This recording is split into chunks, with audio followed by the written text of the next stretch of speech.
आज मैं आपको वो 4 काम बताऊंगी जिन कामों को करने से आपकी पूजा पाठ, आपकी मंत्र साधना, आप जो भी पूजा पाठ भक्ति करते हो वो कई गुना और बढ़ के आपको परिणाम देगा और जल्दी परिणाम मिलेगा। लेकिन आपको ध्यान रखना है वो 4 काम। दोस्तों ये 4 काम मैं आज आपको बताऊंगी। जय श्री राम दोस्तों, कैसे हैं आप सब लोग। दोस्तों मैं भी ठीक हूँ। आज सभी को मकर संक्रांति की बहुत बहुत बधाई। दोस्तों आज का मेरा वीडियो है कि कौन से वो 4 काम हैं जिनको करने से आपकी साधना, आपके मंत्र जाप, आपकी पूजा पाठ कई गुना ज्यादा आपको फल देने वाला है। दोस्तों बातें बहुत छोटी हैं, लेकिन अगर आप इनको ध्यान से देखेंगे और सोचेंगे इनके बारे में और इनको करोगे ना, तो आपको अपने परिणाम दिखाई देंगे। दोस्तों रोज की तरह यदि आपको मेरा वीडियो पसंद आएगा तो मेरे चैनल को सब्सक्राइब करें, मेरे वीडियो को लाइक करें, कमेंट करें, शेयर करें और कमेंट में जय श्री राम लिखें।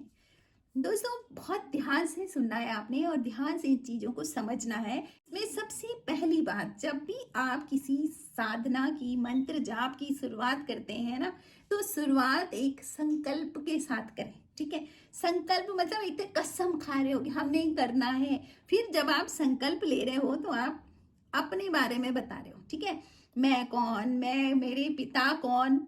दोस्तों जब भी हम संकल्प लेते हैं ना, तो एक बात का ध्यान रखना है कि संकल्प आपका विकल्प में ना बदल जाए। आज बोला करूंगा, कल बोला रे कोई बात नहीं, फिर करूंगा, फिर कभी करूंगा, ऐसा ना हो। संकल्प है तो संकल्प है, फिर कोई विकल्प नहीं है। ठीक है, तो आपने संकल्प लेना है। आपने हाथ में, अपने दाहिने हाथ पे थोड़ा सा जल लेना है, थोड़ा फूल लेना है, थोड़ा सा एक सिक्का उसमें डाल करके आपने अपना नाम बोलना है, अपने पिता का नाम बोलना है, अपना गोत्र बोलना है। ठीक है, आपने वो सब बोल करके आपने संकल्प लेना है कि मैं इतने मंत्र जाप करने का संकल्प लेता हूँ या इस पूजा पाठ का संकल्प लेता हूँ। और उसको संकल्प के बाद वो जो हाथ में ले रखा है उसको आपने जमीन पे छोड़ देना है। ठीक है, इतना करना है बस। आपने बता देना है कि मैं ये सब करने जा रहा हूँ। और दोस्तों संकल्प में इंटेंशन भी डालनी बहुत जरूरी है कि आप क्यों कर रहे हो, आखिर आपको चाहिए क्या। क्योंकि भटकाना नहीं है ना, आपके पास वो एनर्जी आएगी तो उसके पास बिल्कुल क्लियर होना चाहिए कि आप किस लिए ये सब कर रहे हो। तो इंटेंशन डालना बहुत जरूरी है।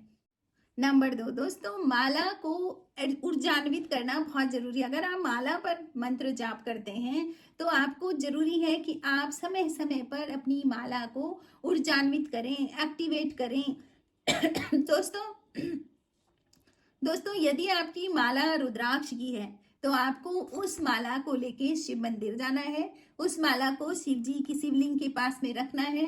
और फिर आपने जो जो आप पूजा करते हो, आप जल चढ़ाओगे या आप तिल घी जो भी आप शिव जी को अर्पित करोगे, सारी चीजें बेलपत्र वगैरह सबसे उनकी पूजा अच्छे से करोगे। और उसके बाद किनारे पर बैठ करके आप शिव जी से प्रार्थना करोगे कि प्रभु मैं माला जप करने का संकल्प ले रहा हूं और आप मेरी मदद करें और मेरी इस माला को ऊर्जान्वित करें, ताकि आपकी ऊर्जा से मैं मंत्र जाप में सफल हो सकूं। ये आपने करना है। क्या करना है, आपने माला को ऊर्जान्वित करना है। दूसरा, यदि आपकी तुलसी की माला है तो तुलसी की माला को ऊर्जान्वित करने का एक तरीका है जो मैंने अपने वीडियो में बता भी रखा है कि आपने गंगा जल में या पंचामृत बनाना है और पंचामृत में 2 पीपल के पत्तों का जो प्लेन प्लेन हिस्सा होता है ना, प्लेन वाला, उसके बीच में माला रखनी है और ऐसे करके गंगा जल में उसको डुबो के रखना है। अगर आपका पंचामृत है तो बहुत अच्छी बात है, पंचामृत बना करके उसमें रात भर डुबो के रखें। सुबह उसको शुद्ध जल से स्नान कराएं माला को और फिर थोड़ी देर के लिए भगवान राम को उनको पहना दें या भगवान कृष्ण को, जिनको भी आप मानते हैं आप उनको माला पहना दें। और उसके बाद भगवान से प्रार्थना करें कि मैं इस माला पर मंत्र जाप करूंगा और आप मेरी माला को ऊर्जान्वित करें। ठीक है, और फिर प्रसादी रूप में आप भगवान की जो गले में आपने माला डाली उसको ले करके फिर आप उस मंत्र से मंत्र जाप करोगे।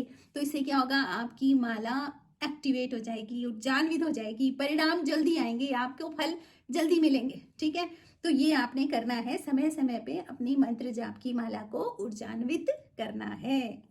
नंबर 3 दोस्तों, जब आप माला जप करते हैं तो खुले में माला जप ना करें, या कोई और लोग भी देख रहे हैं, आप ऐसे खुले में माला पे जप ना करें। आप क्या करें, गौमुखी के अंदर रखें, वो किसी को दिखनी नहीं चाहिए, माला किसी को दिखनी नहीं चाहिए।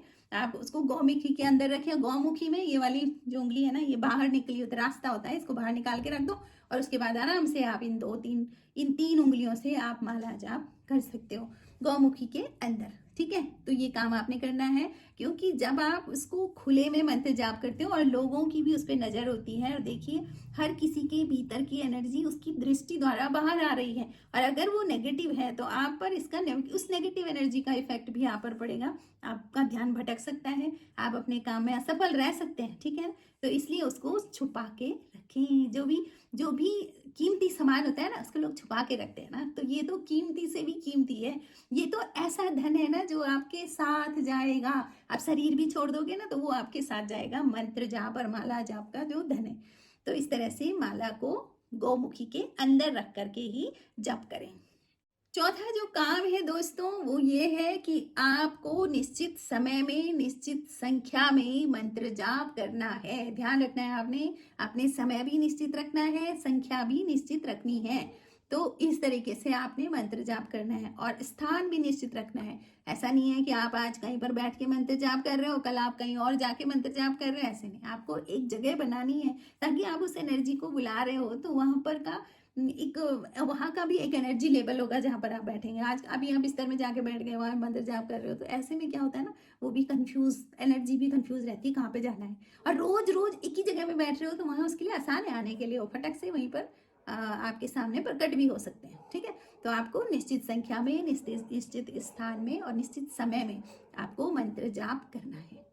अगला जो आपने ध्यान रखना है दोस्तों, आपने अपनी दिनचर्या सात्विक रखनी है, भोजन सात्विक होना चाहिए, विचार सात्विक होने चाहिए, और इस पर निर्भर करता है कि आप कौन से देवता का मंत्र जाप कर रहे हो। और अगर आपके देवता सात्विक हैं तो आपको सात्विक की दिनचर्या में ही रहना है, ठीक है। जैसे मंत्र, जैसे आपके इष्ट हैं, बस उन्हीं के गुणों को आपको अपने भीतर भी धारण करना है, तो आपको पास वो एनर्जी बहुत जल्दी आपके पास पहुंचेगी। तो इसका आपने ध्यान रखना है।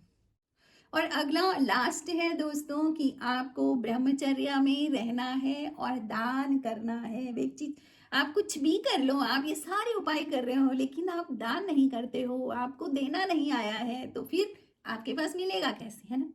आपको वही मिलता है जो आपने दिया हुआ होता है। ये निश्चित मानो इस चीज को कि आपको वो मिलेगा जो आप दोगे। आपको कमी लग रही है तो देना शुरू करो ना, सब कुछ मिलने लगेगा जब तक आपने दान शुरू नहीं करा।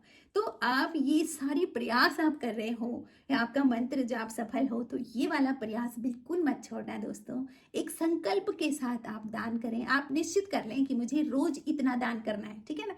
निश्चित करना, देखो एक ऐसा होता है ना, कभी कभी ना हमको ही, मेरे को किसी ने बताया था कि मैं कैसे दान करती हूँ। मेरी एक फ्रेंड है, उन्होंने मुझे बताया था कि उन्होंने निश्चय किया था कि पूरे सावन के महीने वो दान करेंगी। लेकिन अब कैसे करेंगी, उन्होंने हर रोज 1 kg और हर कोई नया अनाज उन्होंने दान कर। आज उन्होंने 1 किलो आटा, कल उन्होंने 1 किलो चावल, परसों 1 किलो दाल अरहर की, परसों अगले दिन 1 किलो राजमा की दाल, इस तरह से अलग अलग करके उन्होंने पूरे महीने भर 1-1 किलो करके दान किया। तो दोस्तों कई तरीके हैं कि आप तरीका ढूंढो अपने लिए, लेकिन दान जरूर करो, ठीक है। तो ये सारे काम अगर आप करोगे ना तो आपके द्वारा किया गया पूजा पाठ, आपके द्वारा किया गया मंत्र जाप साधना करोड़ों करोड़ों गुना ज्यादा आपको फल देगी। तो दोस्तों आपको वीडियो कैसे लगा, आप कमेंट जरूर करें, कमेंट में जय श्री राम लिखें। Thank you.